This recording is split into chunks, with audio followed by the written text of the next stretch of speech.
LA wild fire.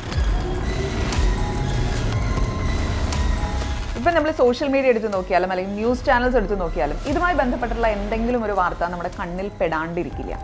അതുകൊണ്ടാണോ എന്നറിയില്ല, ഇപ്പോൾ എൻ്റെ യൂട്യൂബ് കമൻറ്റിൽ കുറച്ചധികം പേര് ഡിസാസ്റ്റർ സ്റ്റഡീസുമായി ബന്ധപ്പെട്ടിട്ടുള്ള കോഴ്സുകളെ കുറിച്ച് ചോദിക്കുന്നുണ്ട്.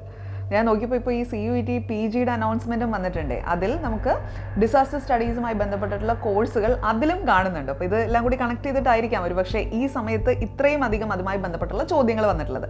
അപ്പോൾ എന്താണ് ഈ ഡിസാസ്റ്റർ സ്റ്റഡീസ് എന്നുള്ളതും ഈ ഒരു കോഴ്സിൽ എന്തൊക്കെയാണ് നമുക്ക് പഠിക്കാനുള്ളത് എന്നുള്ള കാര്യങ്ങൾ ഈ വീഡിയോയിലൂടെ നമുക്ക് മനസ്സിലാക്കാൻ സാധിക്കും.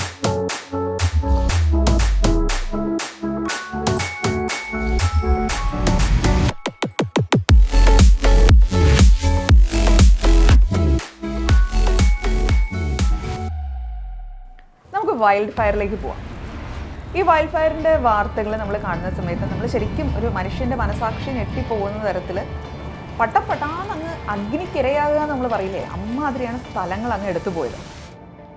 അവിടെ ജീവിക്കുന്ന ആളുകൾ റിച്ച് ആണോ പുവർ ആണോ മിഡിൽ ക്ലാസ് ആണോ എന്നൊക്കെ ചൊല്ലിയുള്ള ഒരു സംസാരത്തിലേക്കല്ല ഈ വീഡിയോ പോകുന്നത്. മറിച്ച് അത്തരമൊരു ഡിസാസ്റ്റർ സംഭവിക്കാതിരിക്കണമെങ്കിൽ നമ്മൾ ചെയ്യേണ്ടുന്ന ഒരുപാട് കാര്യങ്ങളുണ്ട്. ഇനി അങ്ങനെ ഒരു ഡിസാസ്റ്റർ സംഭവിച്ചു പോയാലും നമ്മൾ അതിനെ എങ്ങനെയാണ് അതിനോട് പ്രതികരിക്കേണ്ടത് എന്നുള്ള കാര്യത്തിലും സയൻറ്റിഫിക്കായി കുറേ കാര്യങ്ങൾ നമ്മൾ മനസ്സിലാക്കാനുണ്ട്. ഇത്തരം കാര്യങ്ങൾ ഉൾക്കൊള്ളുന്ന ഒരു കോഴ്സാണ് ഈ ഡിസാസ്റ്റർ സ്റ്റഡീസ്, ഡിസാസ്റ്റർ മാനേജ്മെൻറ്റ് എന്നൊക്കെ പറയുന്നത്. ഇതുപോലുള്ള സിറ്റുവേഷൻസ് ഒന്നും ആർക്കും വരാതിരിക്കട്ടെ എന്ന് നമുക്ക് ആഗ്രഹിക്കാം. നിങ്ങൾക്ക് തന്നെ അറിയാം, നമുക്ക് കേരളത്തിലും കുറേ വർഷങ്ങൾക്ക് മുമ്പ് പ്രളയം പെട്ടെന്ന് അങ്ങോട്ട് അതായത് ഒരു ഇടക്കാലത്ത് ഇല്ലാത്ത കോലത്തിൽ ഭയങ്കരമായിട്ടൊരു പ്രളയം വന്നപ്പോഴത്തേനും അതിനെ എങ്ങനെയാണ് നമ്മൾ മാനേജ് ചെയ്തത് എന്നുള്ളത് കണ്ടതാണ്.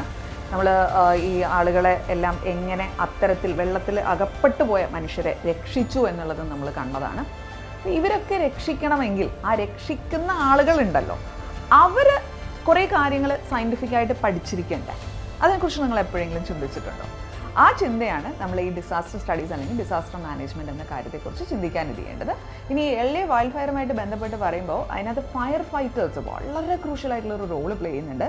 ഫയർ ഫൈറ്റിങ്ങുമായിട്ട് ബന്ധപ്പെട്ടിട്ട് ഞാൻ ഓൾറെഡി തന്നെ ഒരു ഹൗ ടു ബിക്കം ചെയ്തിട്ടുണ്ട്. അതിൽ വളരെ ഡീറ്റെയിൽഡ് ആയിട്ട് കേരളത്തിൽ എങ്ങനെയാണ് ഈ ഡിപ്പാർട്ട്മെൻറ്റിലേക്ക് നമുക്ക് കയറാൻ പറ്റുക എന്നുള്ളതും അവിടുത്തെ ജോലികൾ എന്തൊക്കെയാണ് എന്നുള്ളതും നമ്മൾ സംസാരിച്ചിട്ടുണ്ട്. ആ വീഡിയോ നിങ്ങൾ കണ്ടിട്ടില്ല എങ്കിൽ ഐ ബട്ടണിൽ കൊടുത്തിട്ടുണ്ട്, ഒന്ന് കണ്ടു നോക്കണം കേട്ടോ. ഇനി നമുക്ക് ഡിസാസ്റ്റർ മാനേജ്മെൻറ്റിലേക്ക് വരാം. ഇതുമായി ബന്ധപ്പെട്ടിട്ടുള്ള കോഴ്സുകൾ മാസ്റ്റർ ഡിഗ്രി തലത്തിൽ നമ്മൾ നോക്കുകയാണെങ്കിൽ ഇതൊന്നും നമ്മൾ ചില കോഴ്സുകൾ പറയുമ്പോൾ പറയാറില്ലേ ഇത് ഇന്ത്യയിലില്ല, ഇതൊക്കെ വിദേശത്താണ് കൂടുതലുള്ളതെന്ന്. പക്ഷേ ഈ ഡിസാസ്റ്ററുമായി ബന്ധപ്പെട്ടിട്ടുള്ള കോഴ്സുകൾ ഇന്ത്യയിലും അവൈലബിൾ ആണ്. അതും നമ്മുടെ സെൻട്രൽ യൂണിവേഴ്സിറ്റികളിൽ ഈ കോഴ്സസ് ഉണ്ട്. മാസ്റ്റർ ഡിഗ്രി തരത്തിൽ ഒന്നുള്ളതെന്ന് പറയുന്നത് MSc ലെവലിലുള്ള ഡിസാസ്റ്ററുമായി ബന്ധപ്പെട്ടിട്ടുള്ള പഠനമാണ്. ഈ MSc ലെവലിലുള്ള കോഴ്സ് നമ്മൾ പഠിക്കണം എന്നുണ്ടെങ്കിൽ നമുക്ക് സയൻസ് ബാക്ക്ഗ്രൗണ്ട് തന്നെ വേണം എന്നുള്ളത് നിർബന്ധമാണ്. ഏതെങ്കിലും ഒരു സയൻസിലെ ഡിഗ്രി ഉണ്ടെങ്കിൽ മാത്രമേ നമുക്ക് ഈ കോഴ്സിലേക്ക് പോകാൻ പറ്റുള്ളൂ. ഇനി MA ഡിസാസ്റ്റർ സ്റ്റഡീസ് എന്ന് പറഞ്ഞൊരു കോഴ്സ് ഉണ്ട്. ഈ കോഴ്സ് ഈവൻ JNU, അതായത് ജവഹർലാൽ നെഹ്റു യൂണിവേഴ്സിറ്റി, അവിടെയും നമുക്ക് അവൈലബിൾ ആണ്. ഇപ്പോൾ JNUവിനകത്തുള്ള ഈ കോഴ്സ് പഠിക്കാനായിട്ട് അത് എലിജിബിലിറ്റി നമ്മൾ എടുത്ത് നോക്കുകയാണെന്നുണ്ടെങ്കിൽ physical sciences, biological sciences, clinical sciences, എന്തിനധികം കോമേഴ്സ്, ലോ ഒക്കെ പഠിച്ചവർക്കും ഈ പറയുന്ന കോഴ്സിന് എലിജിബിലിറ്റി ഉണ്ട്. അപ്പോൾ ഒരു പക്ഷേ നിങ്ങൾ ചിന്തിക്കും, ഇത് ഒരു സ്ഥാപനം പറഞ്ഞപ്പോഴത്തേനും സയൻസ് തന്നെ വേണമെന്ന് പറഞ്ഞു, വേറൊരു ഇത് പറഞ്ഞപ്പോഴത്തേനും നമുക്ക് ലോ പഠിച്ചവർക്കും പോവാം, കോമേഴ്സ് പഠിച്ചവർക്കും പോവാം എന്ന് പറഞ്ഞു. ഒന്ന് നിങ്ങൾ മനസ്സിലാക്കുക, ഞാൻ നേരത്തെ പറഞ്ഞത് MSc കോഴ്സാണ്, ഇപ്പം ഞാൻ പറഞ്ഞുകൊണ്ടിരിക്കുന്നത് MA കോഴ്സാണ്. അപ്പോൾ ഈ MA കോഴ്സുകളിൽ പലതും നമ്മൾ majority of the programmes of bachelor eligible ആകുന്നത് എന്തുകൊണ്ടാണെന്ന് വെച്ച് കഴിഞ്ഞാൽ പലതരത്തിലുള്ള ചിന്തകളുള്ള മനുഷ്യരെ നമുക്ക് ഇതിൻ്റെ മാസ്റ്റേഴ്സ് പഠിക്കാനായിട്ട് ആവശ്യം വരും. കാരണം ലോയുടെ ബാക്ക്ഗ്രൗണ്ടോടുകൂടി ഡിസാസ്റ്റർ സ്റ്റഡീസ് മാസ്റ്റേഴ്സിന് പഠിക്കുമ്പോൾ നമുക്കുണ്ടാവുന്ന തോട്ട് പ്രോസസ്സും നമുക്കുണ്ടാവുന്ന നോളജ് ലെവലും കൊമേഴ്സ് പഠിച്ചിട്ട് ഈ ഒരു സാധനത്തിലേക്ക് പോകുമ്പോൾ ഉള്ള ആളെക്കാളും ഡിഫറെൻ്റ് ആയിരിക്കും. എന്നാൽ ഈ രണ്ട് മേഖലയിലുള്ള ആളുകളുടെ ചിന്താഗതികളും നമുക്ക് എവിടെ ആവശ്യമാണ്, ഇത്തരത്തിലുള്ളൊരു കാര്യം സംഭവിച്ചു കഴിഞ്ഞു കഴിഞ്ഞാൽ ആവശ്യമാണ്. അതുകൊണ്ടാണ് അത് വരുന്നത്. അപ്പോൾ ഇതിൻ്റെ സിലബസ് പറഞ്ഞു തരുമ്പോഴത്തേനും നിങ്ങൾക്ക് ഒരുപക്ഷെ ഒന്നുകൂടി ബെറ്റർ ആയിട്ട് ഞാൻ ഈ പറഞ്ഞ സ്റ്റേറ്റ്മെൻറ്റ് കണക്ട് ചെയ്യാൻ സാധിക്കും.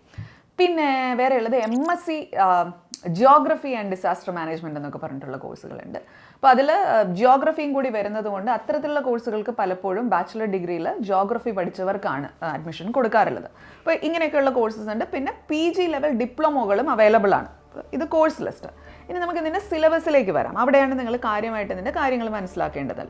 ഒന്നെന്ന് പറയുന്നത് ഇതിൻ്റെ ഗവേണൻസ് ആൻഡ് ലോ ഇതിൽ വളരെ ക്രൂഷ്യലായിട്ട് നമ്മൾ പഠിക്കുന്ന കാര്യമാണ്. കാരണം ഇതുമായി ബന്ധപ്പെട്ട് വരുന്ന എന്തെല്ലാം നിയമങ്ങളുണ്ടാവുമെന്ന് ആലോചിച്ച് നോക്കൂ. ഒരു ഡിസാസ്റ്റർ സംഭവിച്ചു കഴിഞ്ഞ് കഴിഞ്ഞാൽ അപ്പം നമുക്ക് തോന്നുന്ന കണക്കിനൊരു തീരുമാനങ്ങൾ അങ്ങോട്ട് എടുക്കാൻ പറ്റില്ല. ഇതിനെയൊക്കെ ഗവേൺ ചെയ്യുന്ന പല റൂളുകളും കാര്യങ്ങളും ഉണ്ട്. അപ്പോൾ അത് നമ്മൾ മനസ്സിലാക്കണം, അതിനനുസരിച്ച് നമ്മൾ പ്രവർത്തിക്കേണ്ടി വരും. അതുപോലെ തന്നെ ഡിസാസ്റ്ററുമായിട്ട് ബന്ധപ്പെട്ട് അത് സാധാരണ ഈ ഡിസാസ്റ്റർ എന്തെങ്കിലും വന്നതിന് ശേഷം പടർന്നു പിടിക്കുന്ന ഡിസീസുകളുണ്ട്. അപ്പോൾ ആ ഡിസീസുകളെ എങ്ങനെ ഫൈറ്റ് ചെയ്യണം എന്ന് നമുക്ക് കൃത്യമായിട്ട് അറിയില്ല എങ്കിൽ അതുകൊണ്ട് തന്നെ ഒരുപാട് മനുഷ്യർക്ക് ജീവഹാനി സംഭവിക്കാനുള്ള സാധ്യതയുണ്ട്. ഇപ്പോൾ പ്രളയം വന്നു, എവിടെ നിന്നൊക്കെയോ വെള്ളം അടിച്ചു കയറി. അതിനുശേഷം നമ്മൾ കുടിക്കുന്ന വെള്ളത്തിൻ്റെ കാര്യത്തിൽ ഒരു കൃത്യമായിട്ടുള്ള കാര്യങ്ങൾ ശ്രദ്ധിക്കാതെ കുടിച്ചു കഴിഞ്ഞു കഴിഞ്ഞാൽ വയറിന് നല്ലോണം പ്രശ്നം ഉണ്ടാവും. അത് ആ ഡിസാസ്റ്ററിൻ്റെ ആഫ്റ്റർ മാത്തായിട്ട് വരാൻ പോകുന്ന ഒരു പടർന്നു പിടിക്കുന്ന ഒരു ഡിസീസ് ആയിരിക്കും വയറുമായിട്ട് ബന്ധപ്പെട്ട് വരുന്ന രോഗങ്ങൾ. അപ്പോൾ ഇത് ഈ ഡിസാസ്റ്റർ മാനേജ്മെൻറ്റ് പോലുള്ള കോഴ്സുകൾ പഠിക്കുന്ന ആൾക്കാർ കാലേക്കൂട്ടി മനസ്സിലാക്കി ഇത്തരത്തിലുള്ള ഒരു പ്രളയം പോലൊരു സിറ്റുവേഷൻ വന്നാൽ അതിലകപ്പെട്ടു പോകുന്ന മനുഷ്യർക്ക് കൃത്യമായിട്ട് അവർ പറയും, നിങ്ങൾ ഇന്ന കാര്യങ്ങൾ പ്രത്യേകം ശ്രദ്ധിക്കണം, അല്ലെങ്കിൽ ഇന്ന പോലത്തെ ഒരു അസുഖം നിങ്ങൾക്ക് വരാൻ സാധ്യതയുണ്ട്, അതിനെടുക്കേണ്ട പ്രിക്കോഷൻസ് ഇതൊക്കെയാണ്. പിന്നെ പോസ്റ്റ് ഡിസാസ്റ്റർ റീഹാബിലിറ്റേഷൻ. ഇപ്പോൾ ഒരു ഡിസാസ്റ്റർ സംഭവിച്ചു, പ്രളയമായിക്കോട്ടെ, ഫയർ ആയിക്കോട്ടെ, അല്ലെങ്കിൽ എർത്ത് ക്വേക്ക് ആയിക്കോട്ടെ, ഉരുൾപൊട്ടൽ പോലുള്ള സംഭവങ്ങളായിക്കോട്ടെ, എന്തെങ്കിലും ഒന്ന് സംഭവിച്ചു കഴിഞ്ഞാൽ എത്ര മനുഷ്യർക്കാണ് അവരുടെ ദൈനംദിനം തൊഴിൽ ചെയ്തുകൊണ്ടിരുന്ന തൊഴിലിടം, താമസിച്ചു കൊണ്ടിരുന്ന വീട്, ഇങ്ങനെയുള്ള പല കാര്യങ്ങളും നഷ്ടപ്പെടും ഇല്ലേ? ഇത് നഷ്ടപ്പെട്ട് കഴിഞ്ഞാൽ ഇവരെ ഒക്കെ നമ്മൾ റീഹാബിലിറ്റ് ചെയ്യണ്ടേ? നിങ്ങൾ വയനാട് സംഭവിച്ച കാര്യം ഒന്ന് ആലോചിച്ച് നോക്കൂ. അവിടെയും ശാസ്ത്രീയമായിട്ട് വേണം ഈ കാര്യങ്ങൾ ചെയ്യാൻ.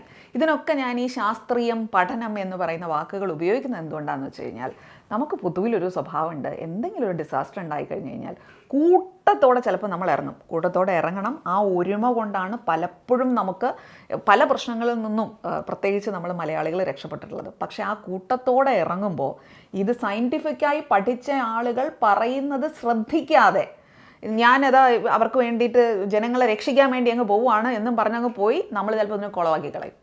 അപ്പോൾ അവിടെയാണ് ഇത് ശരിക്കും പഠിച്ച ആളുകളുടെ ആവശ്യമുള്ളത്, ടെക്നോളജികളുടെ ആവശ്യമുള്ളത്. അപ്പോൾ ആ സമയത്ത് ഈ പോസ്റ്റ് റീഹാബിലിറ്റേഷൻ സംഭവങ്ങൾ ഇതിൻ്റെ സിലബസിൻ്റെ ഭാഗമാണ്. പിന്നെ ഡിസാസ്റ്റർ എക്കണോമിക്സ് എന്ന് പറഞ്ഞിട്ടൊരു പോർഷൻ ഇതിനകത്ത് വരും. ഇപ്പോൾ ഡിസാസ്റ്റർ എക്കണോമിക്സിനകത്ത് ഇതിനകത്ത് എക്കണോമിക്സിന് എന്താടാ ഇവിടെ കാര്യം എന്ന് ചോദിച്ചു കഴിഞ്ഞ് കഴിഞ്ഞാൽ കാര്യമുണ്ട്. ഇതൊക്കെ കഴിഞ്ഞതിന് ശേഷം ഈ റീഹാബിലിറ്റ് ചെയ്യുന്ന സമയത്തായാലും ഒക്കെ ബഡ്ജറ്റിങ്ങും പ്ലാനിങ്ങും ഒക്കെ ഇതിൻ്റെ പാർട്ടാണ്. അപ്പോൾ അവിടെ നമ്മൾ ഡിസാസ്റ്ററുമായി ബന്ധപ്പെട്ടിട്ടുള്ള എക്കണോമിക്സ് ഒരു ക്രൂഷ്യൽ റോൾ പ്ലേ ചെയ്യും. ഇങ്ങനെയുള്ള ഒത്തിരി അധികം വിഷയങ്ങൾ ചേർന്നത്. ഇനി നിങ്ങളൊന്ന് ചിന്തിച്ച് നോക്കിയേ, ഞാൻ ഈ പറഞ്ഞതിനകത്ത് ഈ സിലബസിനകത്ത് ലോയുമായി ബന്ധപ്പെട്ടുള്ള കാര്യങ്ങൾ പറഞ്ഞു, ഫൈനാൻസുമായിട്ട് ബന്ധപ്പെട്ടുള്ള കാര്യങ്ങൾ പറഞ്ഞു, സയൻസുമായിട്ട് ബന്ധപ്പെട്ടുള്ള കാര്യങ്ങൾ പറഞ്ഞു. ഇതെല്ലാം ഇതിൻ്റെ ഭാഗമാണ്. അപ്പോൾ ഇതിൻ്റെ ഏത് ബാക്ക്ഗ്രൗണ്ട് കഴിഞ്ഞ് വരുന്ന ആൾക്കും ഈ കോഴ്സ് അത് MA തലത്തിലായതുകൊണ്ട് തന്നെ ഈ പറയുന്ന എല്ലാ കാര്യങ്ങളും പഠിക്കാൻ പറ്റും. പക്ഷേ whatever our background is, ആ ഒരു പെർട്ടിക്കുലർ ഏരിയയിലായിരിക്കും കരിയറിൽ നമ്മൾ ശോഭിക്കാൻ പോകുന്നത്. അതായത് ഒരു ഡിസാസ്റ്റർ മാനേജ്മെൻറ്റ് ടീമിൽ if we come with a law background and post graduation in disaster studies, നമുക്ക് ആ ടീമിൽ കോൺട്രിബ്യൂട്ട് ചെയ്യാൻ പറ്റുന്നത് അധികം അതിൻ്റെ ലീഗൽ സൈഡിലായിരിക്കും. ആൻഡ് നമ്മൾ സയൻസ് ബാക്ക്ഗ്രൗണ്ടോട് കൂടി വരുന്ന ഒരു വ്യക്തിയാണെന്നുണ്ടെങ്കിൽ നമുക്ക് ആ ടീമിൽ കൂടുതൽ കോൺട്രിബ്യൂട്ട് ചെയ്യാൻ പറ്റുന്നത് ആ സൈഡിലായിരിക്കും. ഇങ്ങനെയാണിത് പോവുക. ഇനി ഇതിൻ്റെ തൊഴിൽ സാധ്യതകൾ എന്തൊക്കെയാണെന്ന് ചോദിച്ചു കഴിഞ്ഞാൽ, ഒന്ന് എമർജൻസി സർവീസുകളുമായിട്ട് ബന്ധപ്പെട്ടിട്ടുള്ള കാര്യങ്ങൾ. ഗവൺമെൻറ് ഏജൻസികളിൽ നമുക്ക് വർക്ക് ചെയ്യാൻ പറ്റും, NGOകളിൽ വർക്ക് ചെയ്യാൻ പറ്റും. എന്തിനധികം UN പല ജോബ്സും നമ്മൾ എടുത്ത് നോക്കിക്കഴിഞ്ഞാൽ UNDP, United Nations development programmes, അതിൻ്റെ സൈറ്റ്സ് നിങ്ങളൊന്ന് കയറി നോക്കുക. അവിടെ നിങ്ങൾക്ക് മനസ്സിലാവും മാസ്റ്റർ ഡിഗ്രിയിൽ ഇതുപോലത്തെ കോഴ്സ് പഠിച്ച ആൾക്കാരെ അവർ പെർട്ടിക്കുലർലി ആ കോഴ്സ് പറഞ്ഞിട്ട് തന്നെ കോൾ ഫോർ ചെയ്യാറുണ്ട്. അപ്പോൾ അങ്ങനെയുള്ള സിറ്റുവേഷൻസും വരാറുണ്ട്. അപ്പോൾ ഇതിനെയൊക്കെ മുൻകണ്ടുകൊണ്ടാണ് നമുക്ക് ഇത്തരത്തിലുള്ള കോഴ്സുകൾ പഠിക്കാൻ പറ്റുക. അപ്പോൾ ഇത് താല്പര്യമുള്ള ആളുകൾ അപ്പോൾ ബാച്ചിലർ ഡിഗ്രിയിൽ എന്തെടുക്കണം എന്നുള്ളത് വളരെ ശ്രദ്ധിച്ചെടുക്കണം. ഇതുപോലുള്ള പല മേഖലകളിൽ പോകുമ്പോൾ, ഇപ്പോൾ ഈവൻ കരിയർ ഗൈഡൻസ് നടത്തുമ്പോഴും ഞാൻ പലപ്പോഴും കുട്ടികളോട് പറയാറുണ്ട്, ഇതുപോലുള്ള നിഷ് മേഖലകളൊന്നും നിങ്ങൾ ബാച്ചിലർ ഡിഗ്രിയിലേ ചെയ്യാമെന്ന് ചിന്തിക്കരുത്. കുറച്ചൊരു ബ്രോഡർ ആയിട്ടുള്ള സബ്ജക്റ്റ്, അതും what ever you like, accordingly choose A bachelor degree subject. And bachelor degree എടുത്തതിന് ശേഷം എന്ത് മേഖലയാണ് എന്നുള്ളതിൽ നിങ്ങൾ സ്പെഷ്യലൈസ് ചെയ്തു പോവുക. പക്ഷേ ബാച്ചിലറിൽ എടുക്കുന്ന വിഷയം നമ്മുടെ താല്പര്യത്തിന് പറ്റുന്ന ഒരു വിഷയമാണ് എന്നുള്ളത് 100% ഉറപ്പ് വരുത്തിയിട്ട് വേണം എടുക്കാൻ. അതല്ലാതെ ലോ എടുക്കേണ്ട കുട്ടി സയൻസ് എടുക്കുകയോ അല്ലെങ്കിൽ കോമേഴ്സ് എടുക്കുകയോ ചെയ്തു കഴിഞ്ഞാൽ നിങ്ങളുടെ ബാച്ചിലർ ഡിഗ്രിയും നിങ്ങൾ എൻജോയ് ചെയ്യാൻ പോകുന്നില്ല, അതുവഴി മാസ്റ്റർ ഡിഗ്രിയിൽ ഒരു പ്രോപ്പർ കോഴ്സിന് നിങ്ങൾ എത്താൻ പോകുന്നില്ല, അത് കഴിഞ്ഞിട്ട് കരിയറിലൊരു സാറ്റിസ്ഫാക്ഷനും ഉണ്ടാവില്ല. അത് സംഭവിക്കാതിരിക്കണമെങ്കിൽ നമുക്ക് ഒരു പാത്വേയെ കുറിച്ചൊരു ക്ലാരിറ്റി വേണം. There should be a plan A, plan B and plan C in our mind. ഇതെല്ലാം വച്ചിട്ട് മുമ്പോട്ട് പോവുകയാണെങ്കിൽ ഇതെല്ലാം നമുക്ക് പോസിബിലിറ്റീസ് ആണ്. അപ്പോൾ ഡിസാസ്റ്റർ സ്റ്റഡീസിനെ കുറിച്ച് പറയാനുള്ള കുറേ കാര്യങ്ങൾ ഞാൻ ഇതിലൂടെ പറഞ്ഞു തന്നു. ഇനി നിങ്ങൾക്ക് ഇതുമായിട്ട് ബന്ധപ്പെട്ടുള്ള എന്തെങ്കിലും സംശയങ്ങൾ ഉണ്ടെങ്കിൽ ഈ വീഡിയോൻ്റെ താഴെ നിങ്ങൾ കമൻറ്റുകളായിട്ട് ഇടുക. മാക്സിമം ഉത്തരം പറയാൻ പറ്റുന്ന കാര്യങ്ങൾ കമൻറ്റായിട്ട് തരാൻ പറ്റുന്നത് കമൻറ്റായിട്ട് തരാം, അല്ലാത്തത് വേറൊരു വീഡിയോ ആയിട്ടോ മറ്റോ നമുക്ക് ചെയ്യാം. ഇനി ഒന്നുകൂടി ഓർമ്മിപ്പിക്കുന്നു, CUET PG നോട്ടിഫിക്കേഷൻ നിങ്ങളൊന്ന് എടുത്ത് നോക്കുക. അപ്പോൾ നിങ്ങൾക്ക് കുറച്ചുകൂടെ ക്ലാരിറ്റിയോടുകൂടി ഏതൊക്കെ യൂണിവേഴ്സിറ്റി ഇത് പ്രൊവൈഡ് ചെയ്യുന്നുവെന്നും അതുപോലെ അതിനു വേണ്ടി നിങ്ങൾ എന്ത് എക്സാമിനേഷനാണ് എഴുതേണ്ടത് എന്നുള്ളത്. എന്ത് എക്സാമിനേഷൻ, എക്സാമിൻ്റെ പേര് CUET PG എന്ന് തന്നെയാണ്, പക്ഷേ അതിൽ എന്ത് പേപ്പർ ഓഫ് എക്സാം ആണ് നമ്മൾ എഴുതേണ്ടത് എന്നുള്ളതിൽ നമുക്കൊരു ക്ലാരിറ്റി വേണം. അതിന് ആ സൈറ്റിലേക്ക് പോയി കഴിഞ്ഞാൽ നമുക്ക് കാര്യങ്ങൾ മനസ്സിലാവും. അപ്പോൾ all the best, keep going, happy learning.